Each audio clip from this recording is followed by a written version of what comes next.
Ça, c'est l'expérience de Jakarta, en fait, de l'Indonésie de manière générale. Maintenant, à Jakarta, la capitale particulièrement, j'ai retenu 3 ou 4 initiatives sur lesquelles je voudrais en fait surtout attirer l'attention. C'est le smart governance encore, c'est la digitalisation des services administratifs et transparence via des plateformes comme Jakarta Kini. Ça peut être les hôpitaux, ça peut être en fait les télécommunications, payer des factures, ou bien en fait tout ce qui est en rapport avec ce que le citoyen a besoin de faire pour s'acquitter en fait de leur devoir par rapport à l'administration. Il y a aussi le smart mobility, le développement des transports intelligents, la gestion du trafic avec l'intelligence artificielle. Transjakarta, les MRT, c'est l'équivalent du BRT, etc. Le smart environment, c'est la surveillance de la pollution, la gestion des déchets et des initiatives vertes. Et aussi, il y a aussi le smart living, le service de santé et d'éducation en ligne, gestion des catastrophes naturelles et des inondations.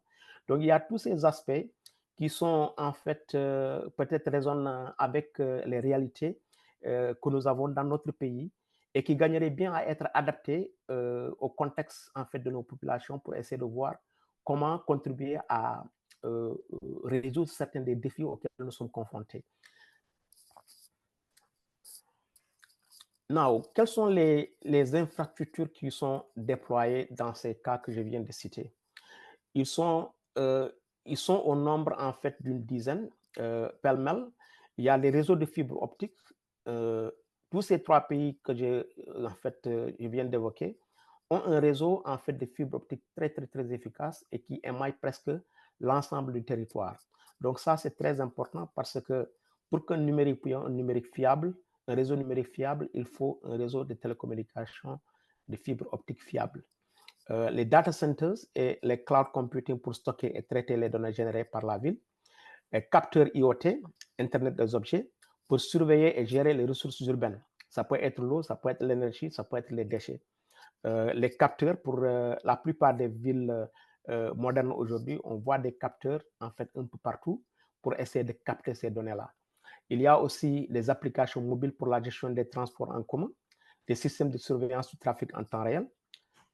Il y a aussi les centres d'innovation numérique, ça peut être je parle plutôt ici des parcs comme ils en ont en Medellin, des parcs d'accès en fait au Wi-Fi, des parcs où les gens en fait viennent pour se connecter et viennent apprendre et puis apprendre auprès des autres, ou bien des gens qui au lieu de travailler de la maison peuvent aller dans ces parcs-là et puis faire en fait le travail qu'ils ont l'intention de faire. En fait, ça peut être leur boulot, ça peut être des devoirs, ça peut être quoi que ce soit, mais c'est des parcs de collaboration et d'échange, mais surtout aussi en fait des parcs où les gens qui n'ont pas accès à l'internet peuvent venir se connecter et travailler en fait dans de bonnes conditions, des conditions très modernes et très très très confortables. Le système de bus rapide avec des technologies de gestion du trafic en temps réel, des pistes cyclables et systèmes de vélo en libre exercice, en libre service. Ça, c'est à Bogota qu'ils ont ces systèmes-là. Des applications mobiles pour planifier les trajets et signaler les problèmes urbains. Des plateformes en ligne pour la participation citoyenne. C'est ce dont je parlais tout à l'heure, en fait, pour ce qui est de Bogota et aussi en Indonésie. Des systèmes de gestion des données urbaines pour optimiser les services publics. Donc, voilà l'ensemble des infrastructures qui sont déployées pour essayer d'aider à l'implantation des services que j'ai énumérés plus tôt. Maintenant, dans les exemples que je viens de citer, quels sont les impacts sur la croissance économique durable? Pour ce qui est du Kenya, Konza Technopolis a déjà attiré des investissements étrangers et créé des emplois dans le secteur technologique. Et il y a en fait des revenus substantiels qui sont en fait prévus dans les années à venir avec l'attraction des investisseurs, des universités et tout. Et puis surtout, faire de Konza en fait l'équivalent de ce qu'est Silicon Valley ou bien de certaines villes en Inde où tout ce qui se fait aux États-Unis, dans les centres technologiques aux États-Unis pourront se faire en fait à Konza et dans les autres centres Konza, Technopolis qu'ils auront à créer à travers le Kenya. Les projets d'amélioration de la mobilité urbaine et d'occupation de l'espace ont imprimé une démarche nouvelle dans la gestion des ressources grâce aux infrastructures numériques en place. Parce que quand on parle de croissance économique ou de développement économique, il s'agit tout simplement de l'amélioration de la condition de vie des populations. Et donc, vous voyez, dans le cas du Kenya, l'ensemble des initiatives qu'ils ont déployées contribuent de façon concrète à l'amélioration de la qualité de vie des populations. Et il n'y a pas meilleur concept de développement que cela. En Indonésie, c'est la même chose. Il y a l'amélioration de l'efficacité des infrastructures en stimulant l'innovation, en renforçant l'inclusion sociale, développement du secteur numérique et de l'innovation, la résilience économique, écologique et réduction des coûts de gestion urbaine, et l'inclusion numérique et le développement du capital humain. En Colombie, Medellín est devenu maintenant aujourd'hui un modèle de transformation urbaine et puis surtout une ville qui est vraiment intégrée et qui est parvenue à tourner around la situation de réputation des villes en fait de crime ou de cartel de la drogue. Ils sont devenus en fait une ville vraiment agréable en fait pour la majorité de la population en tout cas. Les conditions de vie sont beaucoup améliorées. Bogota, c'est la même chose. Ils ont réduit la congestion et les émissions de carbone grâce à son système de bus rapide et à d'autres systèmes de transport qu'ils ont implantés. Les plateformes de gouvernance numérique ont renforcé la transparence et l'engagement citoyen et surtout la gouvernance de proximité. Maintenant, pour ce qui nous concerne, pour le Sénégal, quelle serait une politique de Smart City stratégie qui serait en fait opportun d'instaurer dans le concept, surtout avec l'opportunité de la politique 2050 développement des territoires que nous avons. Il s'agit d'asseoir une stratégie innovante alignée sur la politique de développement des pôles territoires et inspirée de modèles internationaux performants que je viens de citer. Cette stratégie viserait à faire des villes sénégalaises des hubs technologiques résilients et inclusifs. Une Smart City stratégie axée sur les piliers suivants et à travers les centres de pôle territoire, des technopoles, innovation urbaine, le modèle du Kenya, le Technopolis, une gestion innovante, intelligente des inondations et des désastres écologiques, le modèle de Jakarta qui pourrait être appliqué en fait à Dakar et à d'autres zones urbaines au Sénégal où les inondations pendant la saison des pluies en fait constituent vraiment un calvaire pour les populations. La mobilité urbaine et transport intelligent, le modèle de Jakarta encore, et l'inclusion numérique et les espaces connectés par des parcs numériques, comme ça se fait en Medellín, en Colombie. Voilà donc les 4 recommandations, axes de recommandation que je vais développer rapidement ici pour ne pas prendre trop de votre temps. Pour ce qui est des technopoles, innovation urbaine, il s'agit de créer des villes intelligentes régionales pour dynamiser les pôles territoriaux. Donc, dans chaque ville, avoir en fait un modèle de technopolis qui est adapté aux réalités pour développer les initiatives de développement technique, mais aussi profiter des opportunités que donne le numérique pour attirer des investissements et surtout aussi pour aider les startups à s'implanter et surtout à se développer par rapport dans ces technopoles-là, qui sont en quelque sorte comme des zones franches industrielles, mais qui sont surtout axées sur le numérique. Le développement de hubs technologiques et industriels connectés pour attirer les startups et entreprises numériques. Donc, il s'agit de ce que je viens de dire. Une adoption de bâtiments intelligents avec gestion optimisée de l'énergie et de l'eau, des smart grids, énergie solaire, et tisser des partenariats publics-privés pour financer des incubateurs et espaces de coworking afin de promouvoir l'innovation locale.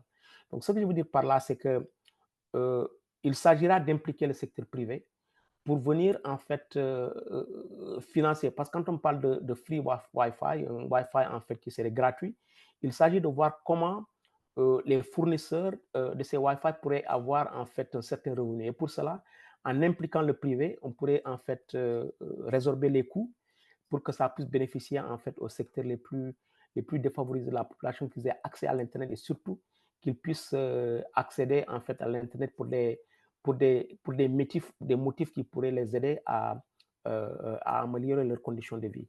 Voilà donc les 4 domaines du point de vue des technopoles. L'autre domaine sur lequel on pouvait s'appesantir et déployer, utiliser le numérique pour dans les territoires, le déploiement de capteurs IoT et d'intelligence artificielle prédictive pour surveiller en temps réel les niveaux d'eau et prévision des inondations. Donc, pour ce qui est des inondations, il s'agit donc de travailler sur le modèle des capteurs et voir comment on pourrait utiliser ces données et faire une prévention des inondations. Développer une cartographie numérique des zones à risque et construction d'infrastructures vertes, bassins de rétention, des parcs inondables et so on. Mise en place d'un réseau de canaux intelligents et réservoirs connectés pour améliorer l'évaluation des eaux de pluie. Sensibilisation et formation des citoyens aux bonnes pratiques environnementales via des plateformes interactives.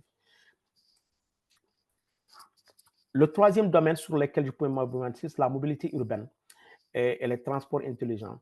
L'extension des transports en commun électriques, donc l'extension du BRT, du TER et du métro léger pour connecter les pôles territoriaux. Et surtout, utiliser ce modèle-là pour faire un maillage à travers tous les pays, pour favoriser des déplacements confortables des populations et surtout réduire la congestion dans les routes, et puis réduire donc le nombre d'accidents. Ça peut être par le BRT, par le TER, par le chemin de fer, et puis aussi par un système de petits métros qui permettront en fait aux populations de déplacer de façon plus confortable, que ce soit de Matam à Ziguinchor ou de Tamba jusqu'à Kédougou, de Dakar jusqu'à Kédougou et so on. Toutes les villes, les grands centres urbains ou les grands pôles, les centres et pôles territoriaux permettre en fait aux populations de se déplacer de façon plus confortable.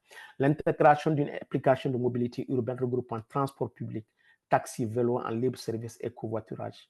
Déploiement de feux de signalisation intelligents et de capteurs pour fluidifier la circulation et optimiser le trafic. Promotion du paiement digitalisé pour les transports inspiré du système Jakarta Link en Indonésie. Donc ça, c'était le troisième. Le dernier, donc c'est l'inclusion numérique et les espaces connectés.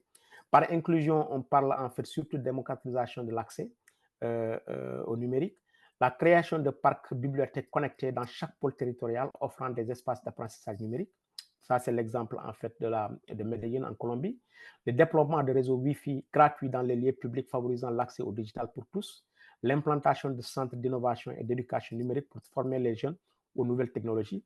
La valorisation des startups culturelles et numériques pour promouvoir la créativité et l'entrepreneuriat digital. Donc, voilà les secteurs sur lesquels, en fait, je pense que la politique volontariste du gouvernement axée sur les pôles de territoire pourrait être adaptée au numérique et voir comment on peut adapter à chaque réalité, voir comment on peut déployer ces initiatives et améliorer de façon significative la qualité de vie des populations. Je pense que c'est tout ce que j'avais en fait préparé pour ce forum aujourd'hui. Encore une fois, je voudrais vous remercier pour l'opportunité qui m'a été offerte et je suis en fait content de voir que nous avons des panélistes de l'Algérie qui présenteront plus tard et je pense que nous devons en fait faire beaucoup plus ce genre d'échange et inviter des gens qui sont proches de nos réalités, qui sont voisins, mais qui ont parcouru, qui ont un peu plus avancé que nous par rapport à ce que nous voulons faire et apprendre de leur expérience.